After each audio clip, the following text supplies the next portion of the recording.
इस वीडियो में हम बात करेंगे उपराष्ट्रपति के बारे में और नई संसद भवन के बारे में। ठीक है, पिछली वीडियो में हमने किया था प्रधानमंत्री, उससे पहले हमने किया था राष्ट्रपति, तो वो आपके कंप्लीट हो गए हैं। और दो शॉर्ट्स मैंने बनाए हैं, एक तो मैंने अपलोड कर दिया था, एक इस वीडियो के बाद में आपको शॉर्ट मिल जाएगा, जिसके अंदर मैंने ये बताया है कि भारत के जो 6 ऐसे प्रधानमंत्री जो कभी ना कभी यानी कि जो मुख्यमंत्री थे और बाद में प्रधानमंत्री बने, उनके बारे में मैंने उन वीडियो में शॉर्ट में थोड़ा थोड़ा बता रखा है, तो आप वो भी जरूर देखिएगा। आपको आई बटन के अंदर ऊपर आपको दोनों की दोनों शॉर्ट्स मिल जाएंगे। ठीक है, तो स्टार्ट करते हैं आज की उपराष्ट्रपति। देखिए, भारत के अंदर जो उपराष्ट्रपति का पद है वो कहाँ से लिया गया है? अमेरिका से लिया गया है, यूएसए से लिया गया है। लेकिन जो भारत के उपराष्ट्रपति का और अमेरिका के उपराष्ट्रपति के बीच में फर्क है दोनों के उपराष्ट्रपति पद के अंदर। देखिए, जब राष्ट्रपति भारत के अंदर तो कार्यवाहक राष्ट्रपति के रूप में काम करता है, जब तक कि वो दूसरे अपने राष्ट्रपति इलेक्ट नहीं हो जाते या राष्ट्रपति आ नहीं जाते। लेकिन जो यूएसए के अंदर है, बचा हुआ टर्म है जो राष्ट्रपति का, वो फिर उपराष्ट्रपति ही पूरा करता है। तो भारत और अमेरिका के बीच में वाइस प्रेसिडेंट के पद के अंदर ये फर्क है। ठीक है, संविधान के अंदर जो अनुच्छेद 63 से लेके 71 तक है वो उपराष्ट्रपति से संबंधित है। आर्टिकल 63 के अंदर उपराष्ट्रपति पद के बारे में चर्चा की गई है और आर्टिकल 64 में उपराष्ट्रपति के बारे में कहा गया है, ये कहाँ का? राज्यसभा का पदेन क्या होगा? अध्यक्ष होगा। सभापति, अध्यक्ष की जगह आप यहाँ पे सभापति लिखिए, सभापति यहाँ पे ठीक रहेगा ना, पदेन सभापति। उपराष्ट्रपति क्या होते हैं? राज्यसभा के पदेन सभापति होते हैं। आर्टिकल 64 के अंदर ये वर्णन किया गया है। 63 में तो कहा गया है कि भारत के उपराष्ट्रपति के पद के बारे में बताया गया है। 64 के अंदर राज्यसभा के सभापति होंगे। 65 में कार्यवाहक राष्ट्रपति के रूप में जो काम करते हैं उसके बारे में कहा गया है। और आर्टिकल 68 जिसके अंदर सबसे पहले आर्टिकल 324 जो में रह गया, सॉरी बताने वाला, 324 में कहा गया है जो चुनाव आयोग है वो चुनाव आयोजित करवाएगा राष्ट्रपति और उपराष्ट्रपति के इलेक्शंस के लिए। ठीक है, तो जो आर्टिकल 68 है उसके अंदर कहा गया है, इसके अंदर जो लोकसभा के जो निर्वाचित सदस्य हैं और राज्यसभा के निर्वाचित और मनोनीत दोनों सदस्य इसके अंदर क्या लेंगे? भाग लेंगे। देखिए, जो राष्ट्रपति को हटाने के लिए जो महाभियोग की प्रक्रिया है, प्रेसिडेंट को हटाने के लिए महाभियोग की जो प्रक्रिया है वो आप किसी भी सदन में पेश कर सकते हो। लेकिन उपराष्ट्रपति राज्यसभा का पदेन सभापति होता है, इसलिए उपराष्ट्रपति को पद से हटाने की प्रक्रिया यानी कि जो महाभियोग की प्रक्रिया है वो भी कहां से स्टार्ट होगी? राज्यसभा से स्टार्ट होगी। ठीक है, तो हटाने की प्रक्रिया जो प्रस्ताव है कहां पे पेश होगा? राज्यसभा में, और वहां से विशेष बहुमत में पारित होगा, उसके बाद में वो लोकसभा में जाएगा, वहां से साधारण बहुमत में पारित होने के बाद में वो आगे चला जाएगा। द मोस्ट इंपॉर्टेंट आर्टिकल जो आपने याद रखना ही रखना है, आर्टिकल 71, जो राष्ट्रपति उपराष्ट्रपति चुनाव से संबंधित जो भी विवाद होता है उसके अंदर जो फैसला होगा, सुप्रीम कोर्ट का जो फैसला होगा वो सर्वमान्य होगा। अंतिम फैसला किसका होगा? सुप्रीम कोर्ट का होगा।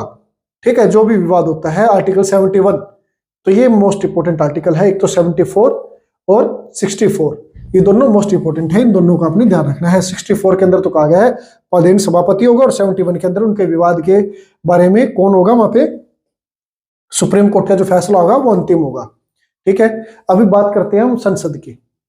देखिए, राष्ट्रपति, लोकसभा, राज्यसभा, इनको मिला के संसद बनती है, इनकी पार्लियामेंट बनती है। तो पार्लियामेंट जो शब्द है वो कहां से लिया गया है? फ्रांस से लिया गया है। पार्लियामेंट शब्द कहां से लिया गया है? फ्रांस से लिया गया संसद का। आर्टिकल 79 के अंदर अनुच्छेद 79 के अंदर ये कहा गया, अपने संसद के बारे में जानकारी दी गई है, जिसके अंदर कहा गया इसके 3 अंग होंगे, लोकसभा, राज्यसभा और राष्ट्रपति। संसद की जननी किसको कहा जाता है? यूके को, यूनाइटेड किंगडम यानी कि जो इंग्लैंड है। ठीक है, अभी जो पुरानी संसद भवन थी,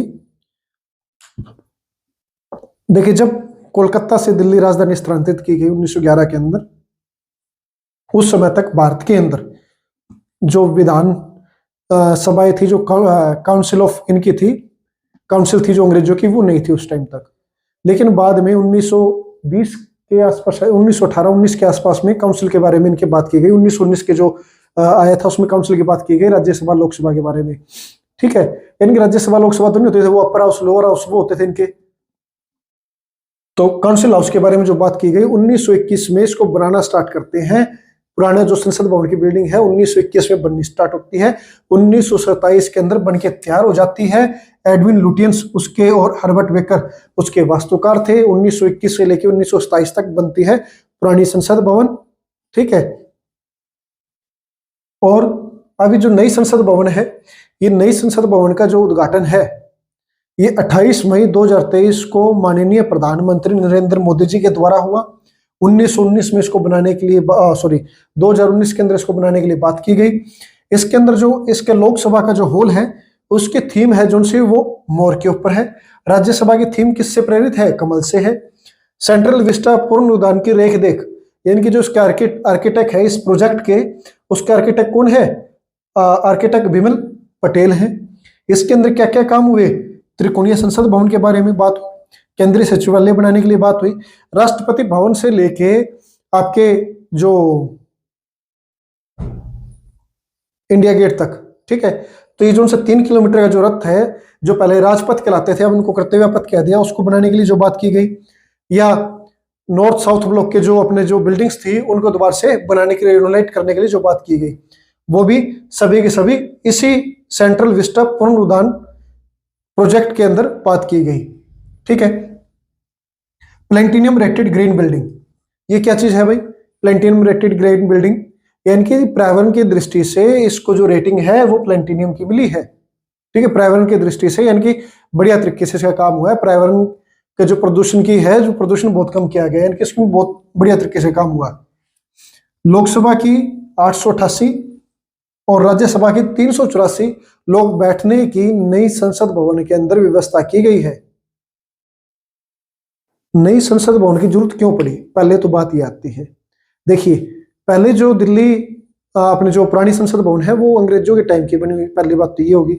और वहां पे लोकसभा राज्यसभा को देख के नहीं बनाई गई, वो बनाई गई थी आपके जो उनके हाउसेस थे, लोअर हाउस अपर हाउस, उसको देख के उसके हिसाब से वो बनाई गई, उस व्यवस्था के हिसाब से।